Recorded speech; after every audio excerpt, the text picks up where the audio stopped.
다 마스크를 쓰고 설교를 하시더라고요. 그래서 괜히 책 잡히기 싫어서 저도 마스크를 쓰기로 했습니다.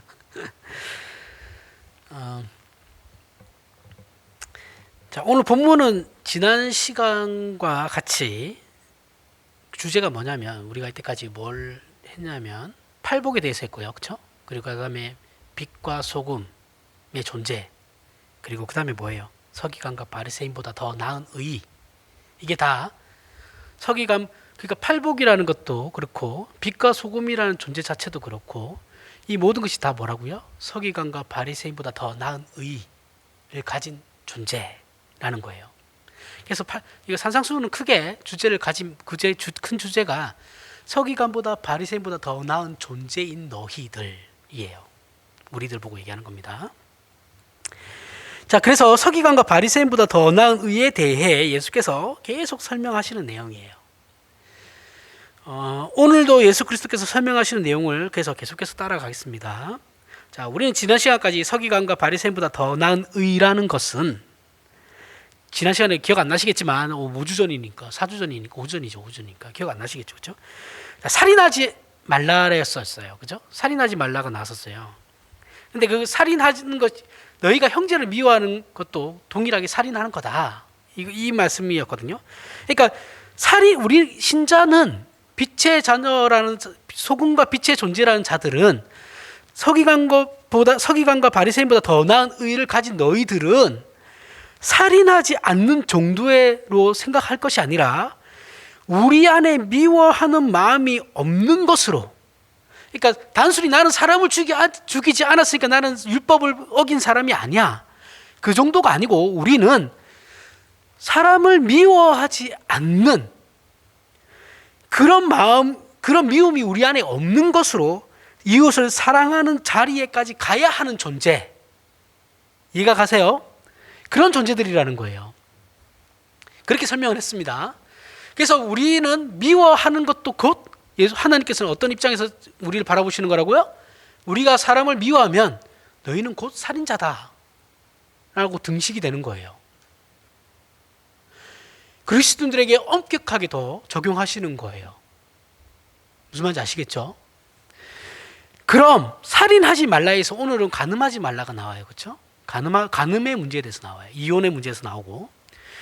자, 그럼 간음하지 말라는 율법이 의미하는 바를 우리가 이제 생각해 보면, 앞에서 살인하는 것이 단순히 우리 그리스도인들에게는 살인이 아닌 미움 자체가 살인이듯이 간음도 뭐예요? 결국 남자들이 별로 없으셔가지고 여자를 보고 음욕을 품는 자마다 다 간음하는 것이다 라고 얘기하시는 거죠. 그렇죠? 엄격하게 적용하고 계시는 거예요. 이건 결국 뭐냐면 내 이웃이라는 존재들을, 너희들의 이웃이라는 존재들을 너희들의 욕심의 대상으로 보지 말라는 거예요. 욕심의 대상 혹은 자신의 성공을 위해 이용하는 이해의 대상으로 생각하면 안 된다라는 거예요. 사람을 대할 때 내가 저한테 뭔가를 해주면 저도 나한테 뭔가를 해주겠지라는 생각 자체를 하지 말라는 거예요. 우리 제일 쉽게 빠지는 유혹이 뭐냐면, 야, 내가 저 사람한테 얼마나 잘했는데 내가 저한테 한 게 얼만데 나한테 이럴 수가 있어. 그런 마음조차도 가지지 말라는 거예요.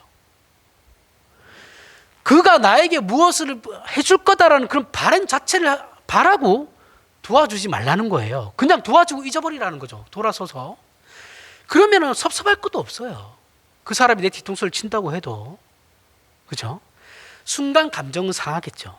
그것까지도 제가 뭐 어떻게 하라는 거는 말할 수 없습니다. 하지만 그러한 마음을 가지지 말라는 거예요. 남을 도와줄 때. 그리고 진짜 순수한 마음으로 도와주라는 거예요. 이것을 지금 예수님께서 꾸짖고 계시는 겁니다. 자, 그런 차원에서 이러한 이해를 가지셔야 돼요. 지금 설교하는 거 다. 자, 그런 차원에서 나와 가장 가까이 있는 남편과 아내와의 사이도 이런 잘못된 죄로 말미암는 관계로 들어갈 수 있다는 지적을 받게 돼요. 예수님께서는 거기까지 가시는 거거든요. 지금 살인하지 말라, 여기서 간음하지 말라를 부부 관계로까지 들고 가시는 거예요. 자, 우리 신자들의 부부 사이의 관계나 이웃에 대한 책임들은 하나님을 사랑하는 것에서부터 거기서 직결되는 거죠. 그죠? 내가 하나님을 사랑하는 것과 직결되는 것이 이웃 사랑이에요. 그래서 이웃을 내 몸과 같이 사랑하라는 말씀을 기준으로 해야 하는 것입니다. 우리 신앙을 점검할 때 내가 이웃을 사랑하고 있냐를 가지고 내 신앙을 점검해야 되는 거예요. 우리는 그 기준에 그리고 부합해야 됩니다. 왜요? 내가 하나님을 사랑하니까요. 내가 하나님을 사랑하면 이웃을 사랑하는 결과가 되어 있다라는 거예요. 그럼 내가 이웃을 사랑하지 않고 있다면 내가 하나님을 사랑하지 않는 것이 되는 것이죠. 하나님께서 이렇게 너희들의 신앙은 이렇게 판단해. 너희들 스스로 점검해. 그렇게 말씀하시는 거예요. 자, 이 문제를 살펴보기 위해 31절 이하에 있는 이혼에 대한 문제를 먼저 살펴볼 겁니다. 살펴보고 어떻게 죄성을 가진 인간들이 가장 가깝고 분리될 수 없는 관계에 있는 부부마저도 분리시키고 율법의 정신과 취지를 왜곡시켰는지에 대해서 살펴볼 거예요. 보십시오. 오늘 말씀은 참고로 이혼한 사람들을 정죄하는 것이 아니에요. 이혼한 것은 물론 죄입니다. 죄지만 그렇다고 우리가 그들을 정죄할 수는 없어요. 그렇죠? 오해하지 마시길 바랍니다. 자, 그저 제가 여기서 지금 예수님께서 말씀하신 건 뭐냐면 타락한 죄성을 가진 인간이란 존재가 본질적으로 어떤 존재인지를 성경이 가르치는 거예요. 너희가 아무리 선을 행한다고 해도 결국은 너희는 그렇게 행하지 못한다라는 걸 하려고 하는 거예요. 그러니까 인간이란 존재 자체에 대해서 예수님께서는 말씀하시려고 하는 거예요. 너희가 가진 죄성이라는 게 그렇게 쉽지 않아. 얼마나 그 죄성이라는 게 무서운 건지를 알아야 돼. 거기에 대해서 말씀하시는 거예요. 자, 31절 이하에 보면 누구든지 아내를 버리려거든 이혼 증서를 줄 것이라 하였으나 나는 너희에게 이르노니 누구든지 음행한 이유 없이 아내를 버리면 이는 그로 간음하게 함이요 또 누구든지 버림받은 여자에게 장가드는 자도 간음함이니라. 예수님께서 이혼을 금지하고 있죠. 예수님께서는 분명히 이혼을 금지하고 있어요. 그런데 여기서 이혼 증서를 줄 것이라 라는 말이 나오죠. 그죠? 이거는 이제 율법의 이혼 증서에 대해서 얘기가 나오거든요. 자, 이 율법은 그러면 이 모세가 이 이혼에 대한 율법을 만들 때 이혼에 대해서 어떻게 왜 이혼에 대해서 이렇게 율법으로 만들 수밖에 없었나에 대한 그 배경을 생각을 해야 되는 거예요. 그냥 이렇게 하니까 이렇게 하는구나 이게 아니에요. 그 정신을 봐야 된다고요. 모세가 이걸 왜 썼나? 자, 그 배경과 근거에 대해서 이제 그 내용을 살펴볼 건데 신명기를 봐야 됩니다. 신명기 24장 1절부터 4절. 이렇게 나옵니다. 사람이 아내를 맞이하여 데려온 후에 그에게 수치되는 일이 있음을 발견하고 그를 기뻐하지 아니하면 이혼 증서를 써서 그의 손에 주고 그를 자기 집으로 보낼 것이요 그 여자는 그의 집에서 나가서 다른 사람의 아내가 되려니와 그의 둘째 남편도 그를 미워하여 이혼 증서를 써서 그의 손에 주고 그를 자기 집에서 내보냈거나 또는 그를 아내로 맞이한 둘째 남편이 죽었다 하자. 그 여자는 이미 몸을 더럽혔은즉 그를 내보낸 전 남편이 그를 다시 아내로 맞이하지 말지니 이 일은 여호와 앞에 가증한 것이라. 너는 내 하나님 여호와께서 내게 기업으로 주신 땅을 범죄하게 하지 말지니라. 자, 한 여자와 남자가 결혼을 했어요. 근데 이 남자가 결혼했는데 이 여자 수치되는 일이라는 건 이제 처녀가 아니라는 말이겠죠. 그렇게 해서 미워해가지고 이혼하자고 해서 이혼했어요. 이 여자는 다시 친정으로 갔어요. 그런데 이 여자가 다시 두 번째 남편을 맞이했는데 이 두 번째 남편도 이 여자가 싫은 거예요. 그래서 다시 또 이혼을 했어요. 그런데 이 두 번째 전 남편이 다시 이 여자가 생각이 나가지고 우리 다시 재혼합시다라고 하면 가증한 거다라는 거예요. 이해하시죠? 이 상황을 좀 이해하셔야 됩니다. 자, 유대인들은 이 율법을 근거로 어떻게 하냐면 여기서 이혼 증서가 나오잖아요. 그렇죠? 이혼 증서라는 말이 나와요. 그러니까 이 율법을 근거로 아내를 버릴 수 있다라고 생각했어요. 모세가 이혼 증서를 써주지 않았냐? 이혼 증서라는 게 율법에 있지 않냐? 그거 이혼할 수 있는 거다. 이렇게 생각했단 말이죠. 그러나 신명기 24장에 나오는 이혼 제도는 이혼을 율법으로 제도화함으로 말미암아 오히려 남편이 아내를 쉽게 버리지 못하게 하려는데 그 의의가 있어요. 자, 경솔한 이혼을 금하는데 그 초점이 있는 겁니다. 자, 지금도 잔재가 많이 남아있지만 고대 사회로 갈수록 여자들의 지위는 낮았어요. 그죠? 농경 사회일수록 더 심했어요. 이거는 유목민은 농경 사회보다는 남녀 평등이 더 괜찮았어요. 근데 인류가 농경 사회로 접어들면서 남녀 차별이 엄청 심해졌거든요. 자, 그러면서 이제 남자들의 잘못된 권위나 힘에 늘 피해를 받은 것이 여성이에요.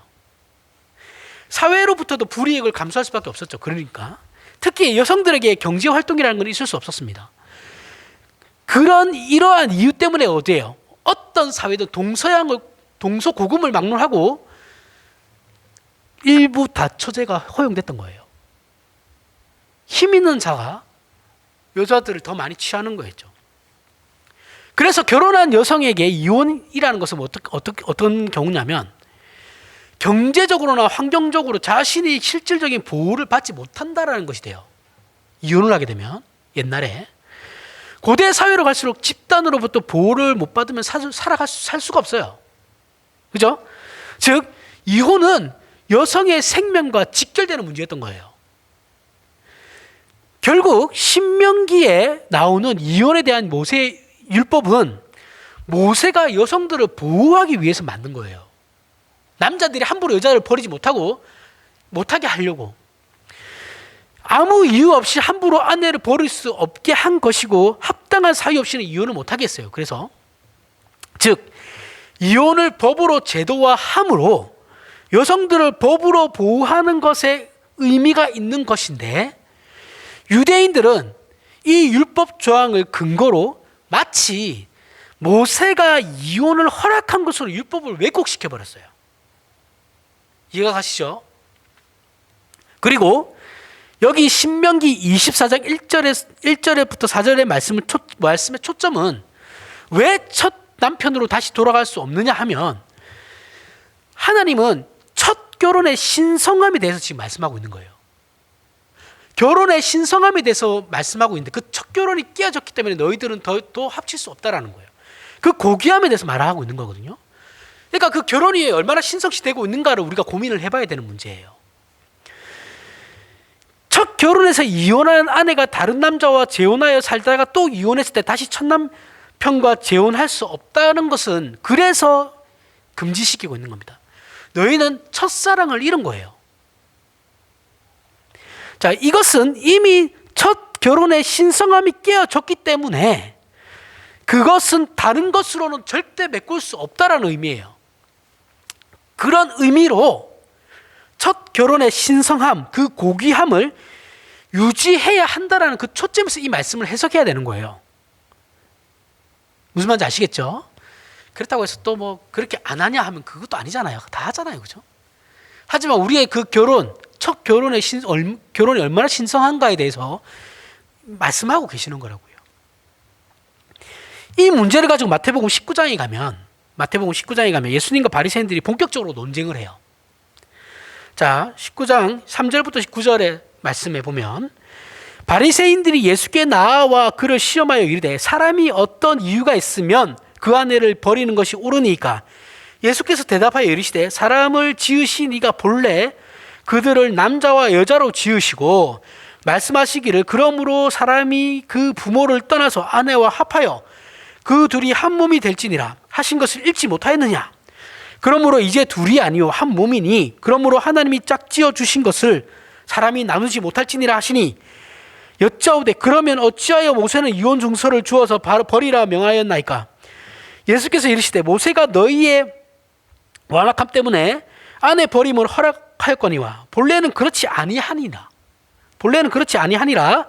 내가 너희에게 말하노니 누구든지 음행한 이유 외에 아내를 버리고 다른 데 장가가는 자는 간음함이니라. 자, 결혼은 신적인 기원이 있는 거예요. 그래서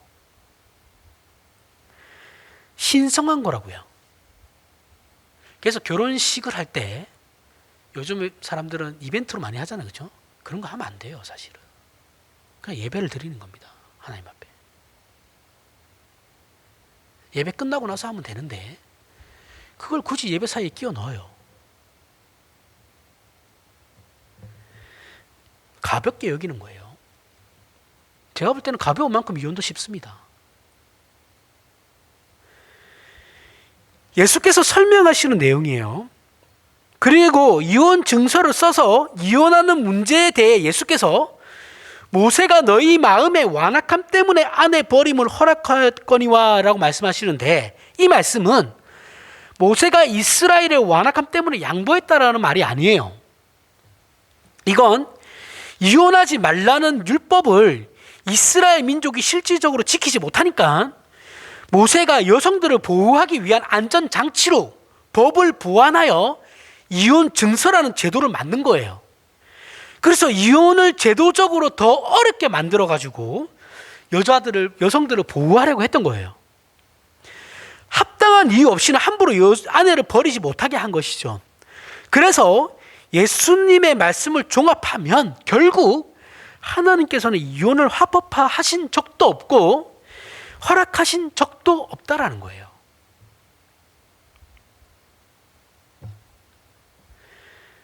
마가복음 10장을 한번 보겠습니다. 마가복음 10장 2절부터 9절에 보면, 자, 바리새인들이 예수께 나와 그를 시험하여 묻되 사람이 아내를 버리는 것이 옳으니까 예수께서 이르시되 모세가 어떻게 너희에게 명하였느냐 이르되 모세는 이혼 증서를 써 주어 버리기를 허락하였나이다. 예수께서 그들에게 이르시되 너희 마음이 완악함으로 말미암아 이 명령을 기록할거니와 창조 때로부터 사람을 남자와 여자로 지으셨으니 이러므로 사람이 그 부모를 떠나서 그 둘이 한 몸이 될지니 이러한즉 이제 둘이 아니요 한 몸이니 그러므로 하나님이 짝지어 주신 것을 사람이 나누지 못할지니라 하시더라. 자, 마태복음 19장 3절부터 9절에 앞에 읽었던 내용 같은 내용이죠, 그렇죠? 같은 내용인데 그런데 마가복음은 여기서 예수님께서 추가적으로 더 말씀하세요. 자, 10장 10절부터 12절 그 밑에 내용을 보세요. 집에서 제자들이 다시 이를 물어요. 물으니 이르시되 누구든지 그 아내를 버리고 다른 데에 장가드는 자는 본처에게 간음을 행함이요. 여기 잘 보셔야 됩니다. 또 아내가 남편을 버리고 다른 데로 시집가면 간음을 행함이니라. 자, 잘 보셔야 돼요. 자, 예수님께서 이렇게 설명하신 이유가 뭐냐면 이혼은 남편이 아내에 대해서 이혼 청구를 할 수 있는 것뿐만 아니라 아내도 남편에 대해서 이혼 청구를 할 수 있다라고 말씀하고 있는 거예요. 남편의 전유물이 아니다라는 거예요. 이혼이라는 것이 남성의 전유물이 아니고 여성도 동일하게 할 수 있다. 그게 이 말씀이에요. 또 아내가 남편을 버리고. 이건 부부관계에 있어서 남자와 여자가 동등한 지위와 권리와 책임이 있다는 것을 예수께서 선언하시는 겁니다. 그리고 이혼을 허락하지 않으신다고 분명하고 단호하게 못 박으시는 말씀이에요. 그죠? 둘 다 남자든 여자든 간에 남편이든 아내든 간에 본 남편과 아내를 버리고 다른 데 장가가 들면 간음하는 거다. 다 죄다. 이건 예수께서 결혼의 신성함과 최고의 위엄을 부여하신 거예요. 남녀 모두에게 동등한 지위와 책임을 요구하신 것이며 이혼에 대해서는 구약 성경과 예수님께서 말씀하신 것이 일치하시는 거예요. 그럼 이 말씀을 통해 예수께서 우리에게 가르치려는 것이 무엇인가에 대해서 생각해 봐야 됩니다. 이웃 중에 가장 가까운 이웃이라고 표현하기에는 그 표현이 너무나 부족한 뼈 중에 뼈요 살 중에 살인 아내와 남편도 나의 욕심의 대상 혹은 내 성공을 위한 이용의 대상, 이해관계로 보지 않느냐라는 거예요. 우리들의 이해관계로 보고 있지 않느냐. 하나님을 사랑한다면 이웃을 사랑해야 되고 그 이웃을 사랑한다면 그 책임의 첫 번째 대상은 바로 아내이고 남편입니다. 아내와 남편을 사랑하지 않으면서 내 이웃을 사랑할 수는 없어요. 그런 건 없습니다. 성경은 그런 거 없다고 그래요. 이 문제를 해결하지 않고 있다면 그 사람은 하나님을 사랑한다고도 할 수 없어요.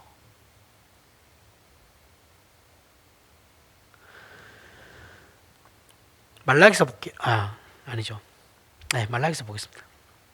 말라기서 2장 13절부터 16절.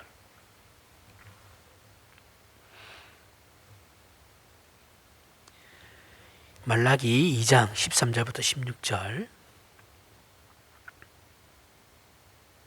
읽겠습니다. 너희가 이런 일도 행하나니 곧 눈물과 울음과 탄식으로 여호와의 제단을 가리게 하는도다.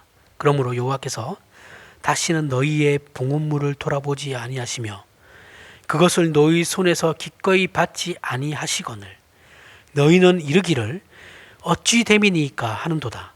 이는 너와 내가 어려서 맞이한 아내 사이에 여호와께서 증인이 되시기 때문이라. 그는 내 짝이요 너와 서약한 아내로되 내가 그에게 거짓을 행하였도다.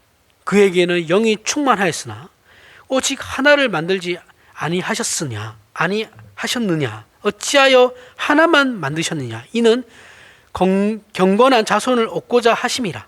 그러므로 내 심령을 삼가 지켜 어려서 맞이한 아내에게 거짓을 행하지 말지니라. 이스라엘의 하나님 여호와가 이르노니 나는 이혼하는 것과 옷으로 학대를 가리는 자를 미워하노라. 만군의 여호와의 말이니라. 그러므로 너희 심령을 삼가 지켜 거짓을 행하지 말지니라. 아내에게 거짓을 행하지 말고 학대하지 말라는 거예요.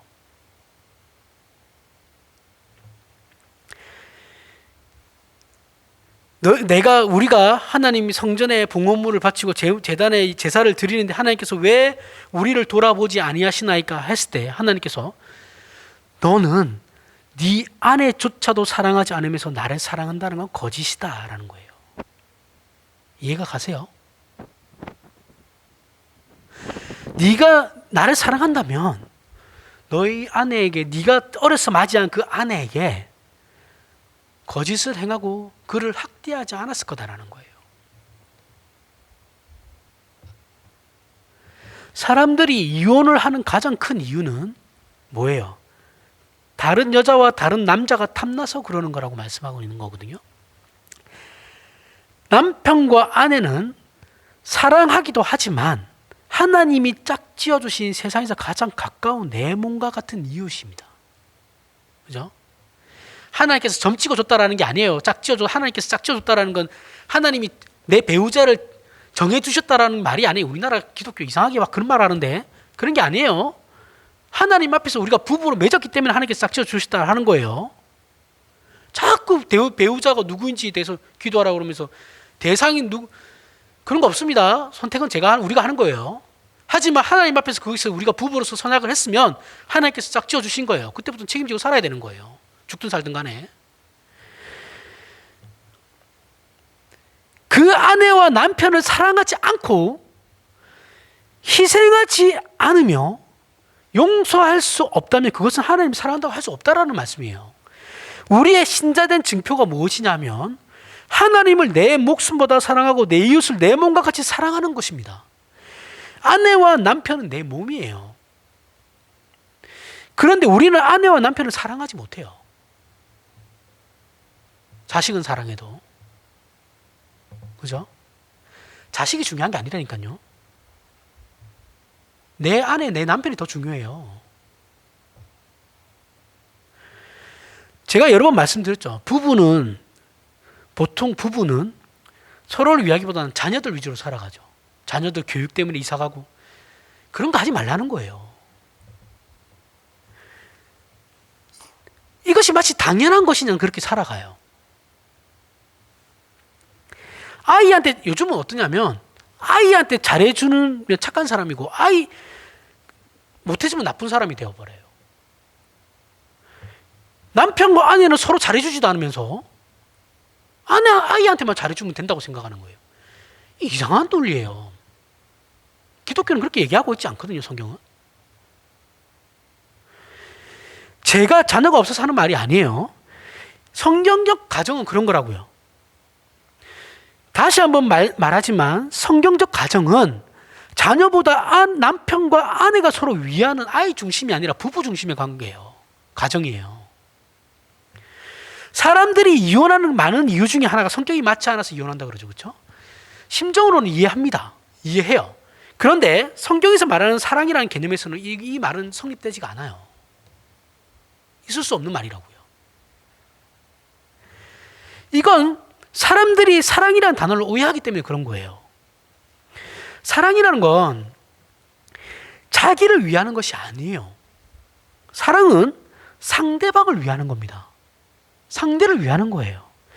상대와 성격이 안 맞으면 서로 맞추려고 피나는 노력과 훈련과 뼈를 깎는 그 노력을 해야 되는 거예요. 상대의 단점을 참고 인내하는 훈련과 노력을 해야 되는 겁니다. 내 선택에 대한 책임을 져야죠. 그것도 하나님 핑계 될 겁니까? 우리가 좋아서 결혼한 거잖아요.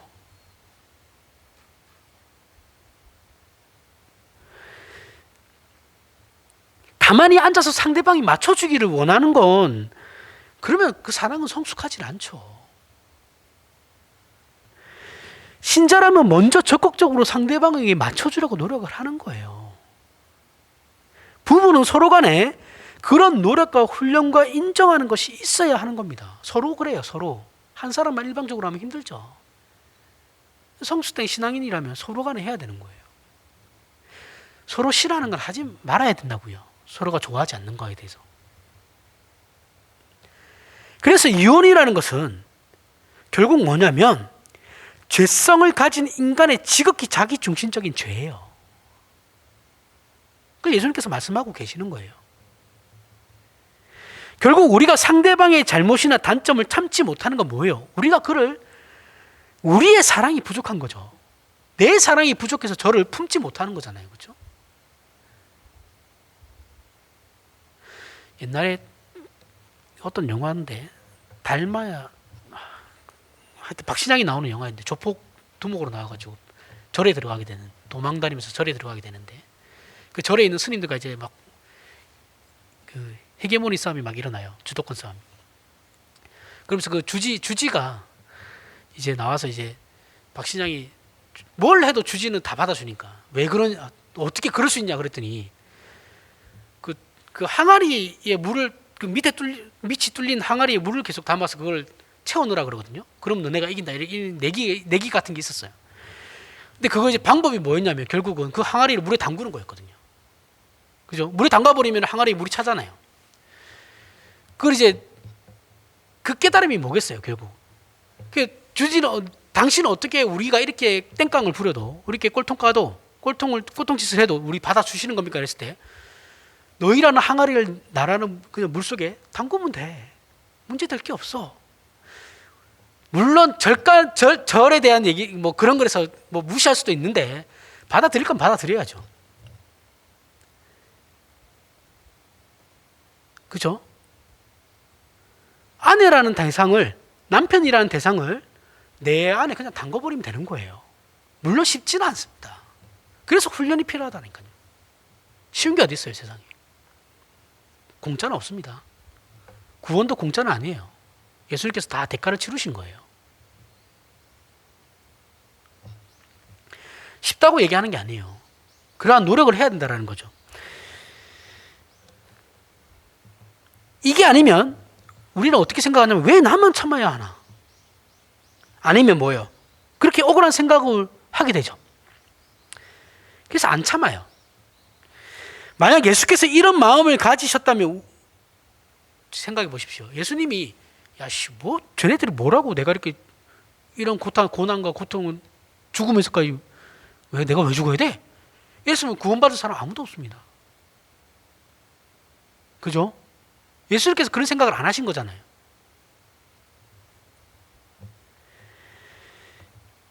예수 그리스도께서 나를 위해서 십자가에 돌아가신 그 사랑이 어떻게 되냐면 나를 통해서 아내와 남편에게 비춰줘야 되는 거예요. 예수 그리스도께서 우리를 때문에 십자가에 죽으시는 것을 억울해하지 않았듯이 내 남편과 내 아내가 내 마음에 들지 않는 것은 나는 억울해하지 않는다라는 거예요. 그러면서 어떻게 해요? 그 예수 그리스도의 사랑을 흘려보낸다고요. 우리가 아직 그러지 못하고 있다면 상대방이 아니라 나 자신의 믿음 없음을 탓해야 되는 겁니다. 아직도 신자로서 고급한 경지에 이르지 못한 내 자신을 돌아봐야죠. 신자는 항상 내 탓이에요, 내 탓. 만약 그렇지 않고 더 이상 못 살겠다라고 하면 나는 나 자신의 이기심으로 말미암아 자신의 가장 가까운 이웃을 파괴하는 죄를 짓는 거예요. 이혼에 대해서 이렇게까지 얘기 안 해요, 한국 교회. 그냥 이혼해도 이제는 별 말도 안 합니다. 한 사람들을 정죄하라는 것이 아니라 애초에 이런 교육조차도 안 해요. 그러니까 요즘 큰 교회들은 어떻게 하냐면 청년부를 새로 만들어요. 3년 젊었을 때 결혼해가지고 이혼한 사람들만 모이는 모임이 또 따로 있어요. 그럼 뭐 하는 짓이냐고요.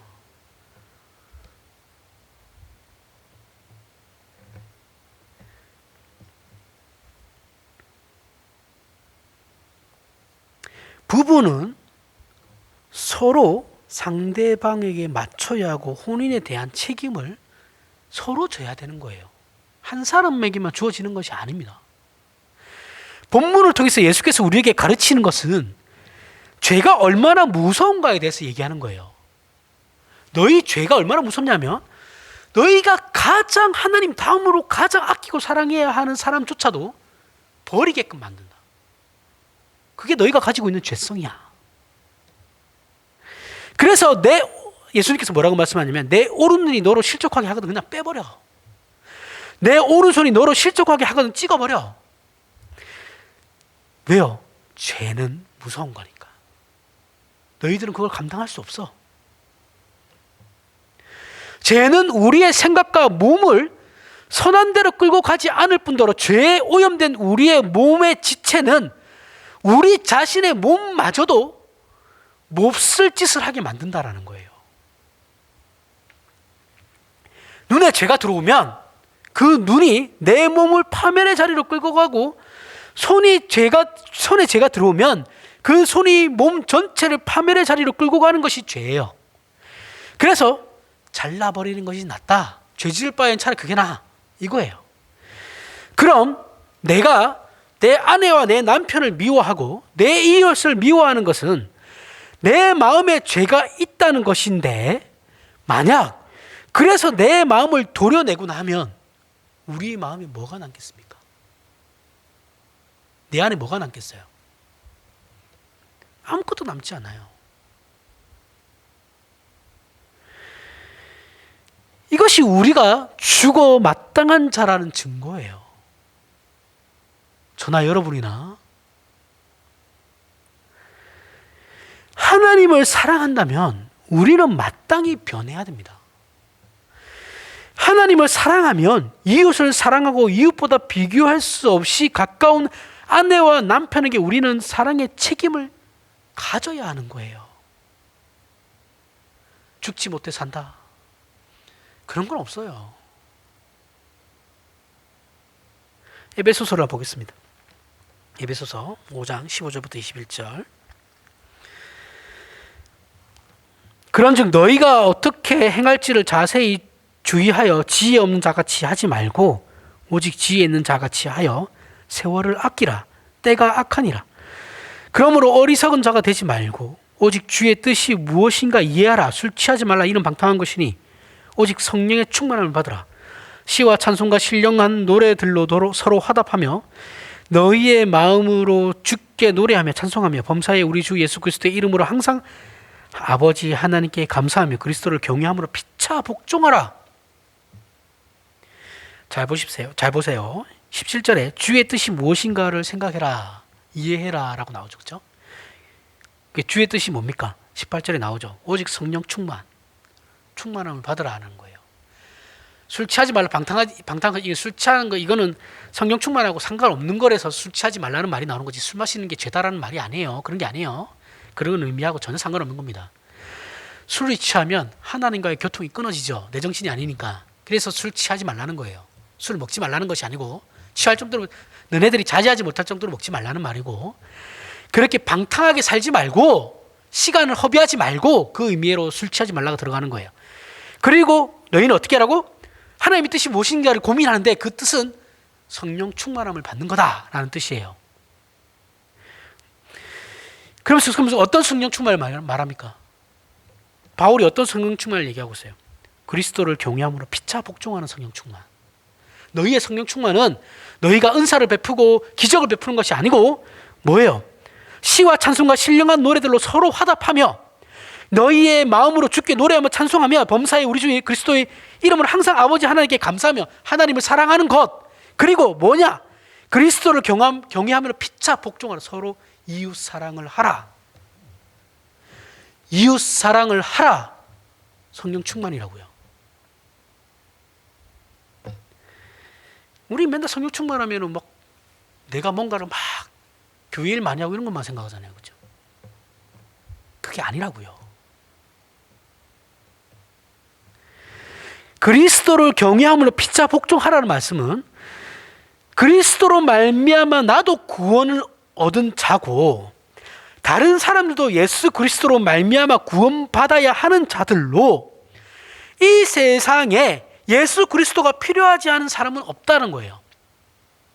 우리는 모두 다 하나님 앞에 죄인으로 동등한 자들입니다. 구원을 얻은 사람이라면 예수 그리스도로 말미암아 구원을 얻은 것이고 아직 구원받지 못한 사람이라고 한다면 나도 구원받기 전에는 저 사람과 방불 했다라는 것을 기억하시라는 거예요. 나는 저들과 달라 이게 아니고 우리는 우월감을 가지고 나의 노예 또는 내 필요를 위한 수단으로 이용할 이웃은 세상에 없어요. 그런 이웃은 없어요. 성경이 우리에게 요구하는 건 그리스도를 경외함으로 피차 복종하라는 거예요. 그것이 성령 충만이야. 그렇게 말씀하고 있다고요. 신자가 가지는 특징 중에 그 어떤 것과도 비교할 수 없는 것이 겸손입니다. 겸손은 남을 나보다 낮게 여기는 것이죠. 그래서 22절부터 피차 복종하는 세 가지 예가 나와요. 그 밑으로. 남편과 아내의 관계. 아내만 남편에게 복종하는 게 아니에요. 남편도 아내에게 복종하는 거예요. 피차 복종하는 거예요. 부모와 자식의 관계. 우리나라의 그런 유교적인 개념하고 달라요. 상전과 하인의 관계. 그 직장 상사나 뭐 직장 안에서의 문제겠죠. 그렇죠? 자, 이건 상대적으로 질서상, 그죠? 어쨌든 하나님께서 만드신 이 세상은 하나님께서는 질서의 하나님이시니까 질서가 필요해요. 당연히 윗사람 있는 것이고 아랫사람 있는 것이죠. 하지만 본질적으로는 동등해요. 이거는 직분이에요. 직분이고 내가 이 세상을 살아가면서 맡게 된 배역. 이해가세요? 배역이에요, 배역. 그 역할을 맡은 자라고요. 그 역할을 맡은 자로서 우리는 그 역할을 어떻게 해요? 충실하게 살아가는 것이 우리가 하나님의 자녀로서 행해야 될 일들이라고요. 나에게 돈이 많이 주어졌으면, 재력이 많이 주어졌으면 그에 맞는 일들을 하는 것이 내 본분인 것이고, 돈은 없지만 그럼에도 불구하고 내가 가난하게 하나님께 부름을 받았다고 해도 그 가난하게 부름받은 그 위치에서 내가 하나님의 일을 이웃사랑을 해야 되는 것이 우리의 역할이라고요.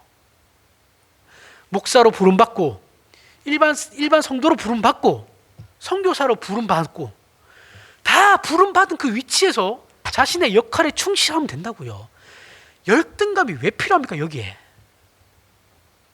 도대체가 열등감이 왜 필요해요? 상대적 박탈감이 왜 필요하냐고요. 난 내일 열심히 하면 되는 거예요. 우리 담임 목사님이 예전에 말씀하셨는데 나는 내일 하고 여러분들 일하면 되는 거예요. 목사는 목사 일하고 교인들은 교인들 각자 세상에 나가서 열심히 일하시고 가정을 지키시고요. 뭘 더 많은 일을 하나님 내가 저들을 돕기 위해서 더 많은 돈이 필요합니다. 당신 아니어도 돼요. 하나님께서 그 사람에게 필요한 돈 다 줘요. 내가 하나님 돈이 많으면 우리 교회에 좀 이렇게 유익하지 않을까요? 다 하나님께서 하십니다. 그렇게 안 하셔도 돼요. 문 닫는 것도 하나님의 뜻입니다. 그러면 그렇지 않겠어요? 지금이야 교인들이 모르겠지만 다 이제 늙고 돌아가시고 하면 누가 이거 안겠습니까? 그죠? 그러면 그때는 난 제 역할은 거기서 끝인 거예요. 그게 제 역할이에요. 뭘 거기에 욕심을 더 가집니까? 하나님께서 거기까지만 하라고 하시면 거기까지만 하면 되는 거예요. 왜 나이를 연장을 은퇴를 75세까지 왜 올려요 도대체? 욕심이죠. 노욕이에요. 노욕.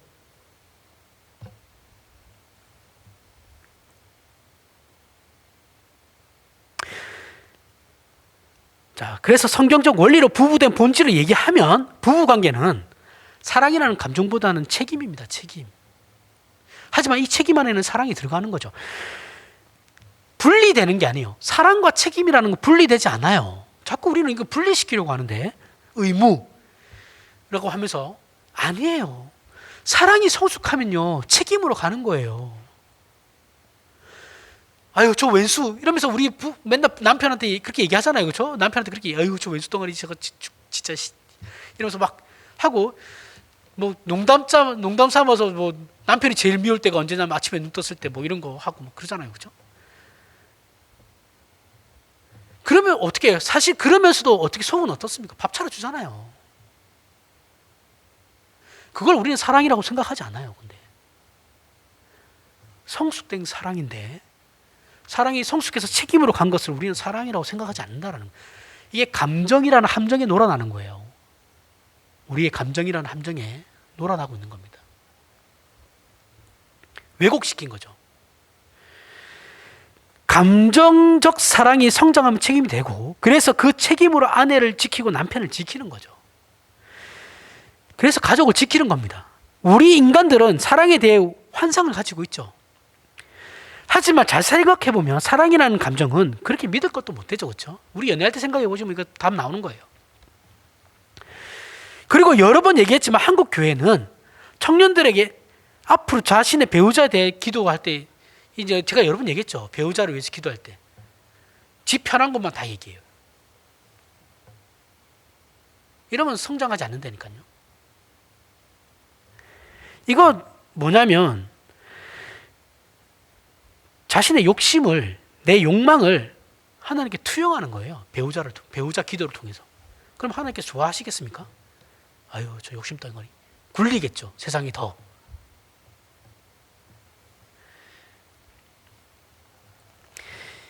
결국 상대방을 자기 욕심의 대상 또는 자기 삶의 안녕을 위해 또는 성공을 위해 이용하는 이해관계로 생각하기 때문에 이런 일들이 벌어지는 거라고요. 교회가 물질만능주의가 되면서 결혼도 그렇게 변해가고 있다고요. 좋아하는 것은 이기적인 것이고 사랑하는 것은 이타적인 거예요. 달라요. 사람은 사랑이 대상이죠. 그렇죠? 좋아하는 건 뭐예요? 내 취미죠. 취미고 애완동물들. 그죠? 사랑은 내가 먼저가 아니라 상대방이 먼저예요. 물론 우리의 죄된 본성으로 이것을 행하기는 힘듭니다. 우리는 아무도 사랑하지 못해요. 그저 자신만 사랑할 뿐이고 이웃을 짓밟는 것으로 밖에는 즐길 줄 모르죠. 다른 사람이 나보다 잘난 꼴을 못 봐요. 제가 박탈감 느끼지 말라 그랬죠. 자존심 상해할 필요도 없어요. 그런 문제에 대해서. 그것이 나의 남편과 아내에게까지 그래서 가는 거예요. 동창회 갔다 와가지고 뭐예요? 남편 괴롭히잖아요. 아내들. 누구는 승진했다더라. 누구는 남편 나가서 이렇게 저렇게 돈 잘 번대더라. 남편도 마찬가지죠. 야, 너네 집 부인은 그렇게 남편한테 잘해준다더라. 자기부터 잘하면 되죠. 이게 죄의 무서움입니다. 하지만 우리 신자들은 여기서 벗어난 존재들이라는 거예요. 예수님께서 말씀하신 건 너희는 그런 존재가 아니야. 하나님의 자녀인 너희들은 그런 존재가 아니야. 우리가 하나님을 사랑함으로 하나님의 은혜를 입음으로 말미암아 비로소 우리는 생명과 진리와 사랑과 덕과 아름다움을 가지는 거죠. 그래서 우리의 신자된 첫 책임은 우리의 가정이에요. 일터도 아니고 교회도 아니에요. 여러분들의 가정이에요. 나의 남편, 나의 아내가 제일 우선이에요. 아이도 아닙니다. 부부예요, 부부. 그러니 부부간에 서로 위하시고 좋은 말 많이 하시길 바랍니다. 우리는 애쓰고 노력함으로 우리의 가정을 지켜야 하는 자들이에요. 그런 의미에서 우리는 오늘날 한국 교회가 진정한 교회됨을 잃어버리고 그저 전도만 외치는 것에 진심으로 안타까운 마음으로 그들을 바라봐야 돼요. 한국 교회에서 외치는 전도의 개념은 더 이상 영혼에 대한 문제가 아니에요. 영업이에요, 영업. 한 사람이 그냥 헌금으로 보인대잖아요. 저 사람, 이렇게까지 얘기해야 되는지 모르겠는데, 큰 교회 가면 담임 목사님 관계사가 쓰면 저 사람은 위에 말풍선이 이렇게 떠가지고 얼마, 이 사람은 얼마 이렇게 딱 뜬대잖아요. 그런 얘기 들어보셨습니까? 실제로 그렇대요. 헌금 얼마인지 다 알잖아요, 보통 중직들. 그러니까 담임 목사님 딱 서 있으면 그 사람들 머리 위에 이 사람은 얼마짜리 뜬다는 거예요, 저절로. 그 담임 목사가 재정에 왜 관여해요? 그러니까 그런 생각들을 하지. 응? 재정을 모르면은, 재정이 어떻게 돌아가는지 담임 목사가 모르면 그런 게 뜨겠어요? 어차피 안수집사들이 다 알아서 할 건데 자기가 왜 나서요, 거기? 왜 간섭을 합니까? 재정에. 교회 재정에 자기가 뭐라고? 담임 목사는 황제가 아니에요. 교회는 교인들이 알아서 운영하며 나가는 겁니다. 왜 자기가 거기에 간섭해요?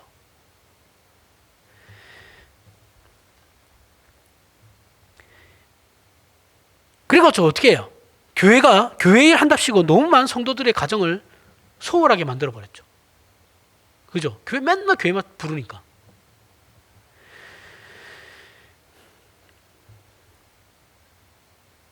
도대체 왜 그런지 모르겠는데 그럴 필요는 없습니다. 여러분들 여러분의 가정을 지키시면 돼요.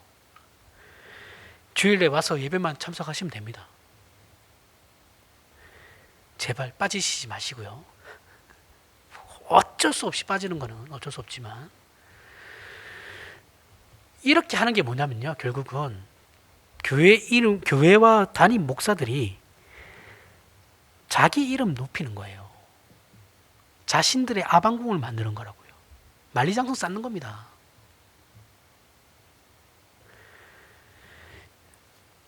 다 망가뜨리는 거예요. 교회도 망가뜨리는 거고 가정도 망가뜨리는 거예요.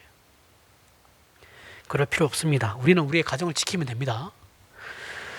오늘의 이 말씀은 정말 쉽지 않아요. 저도 결혼한 이제 8년 됐는데 뭐 비교할 바는 아니지만 앉아 계신 분들하고 쉽지 않죠, 결혼 생활이. 그렇죠?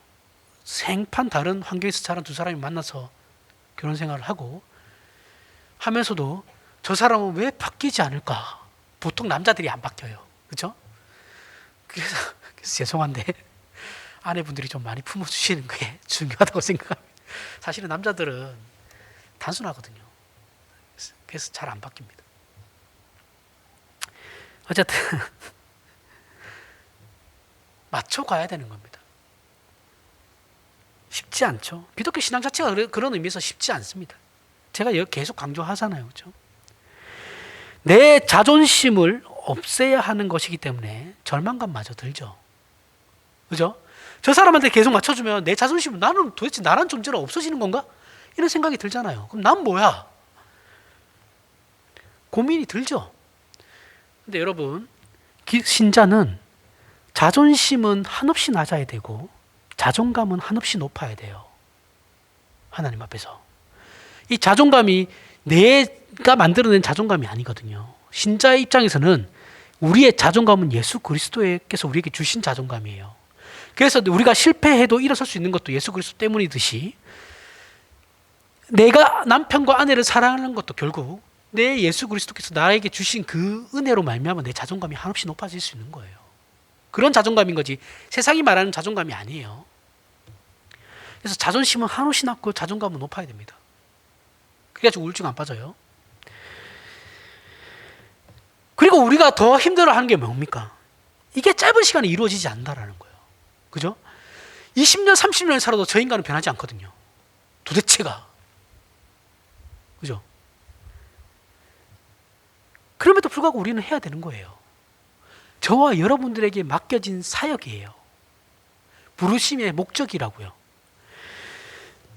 그리고 하나님께서 그렇게 우리에게 요구하고 계시죠. 지금도 저와 여러분들에게 요구하고 계시는 거예요. 우리는 예수를 믿었더니 달라졌다라는 소리를 들어야 됩니다. 더 아름다워졌고 생각이 깊어졌다라는 소리를 우리는 가까운 이들로부터 들어야 되죠.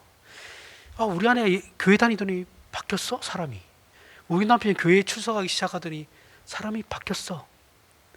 이런 소리 들어야 된다고요. 그러면서 점차적으로 그 지경을 넓혀야죠. 그렇죠?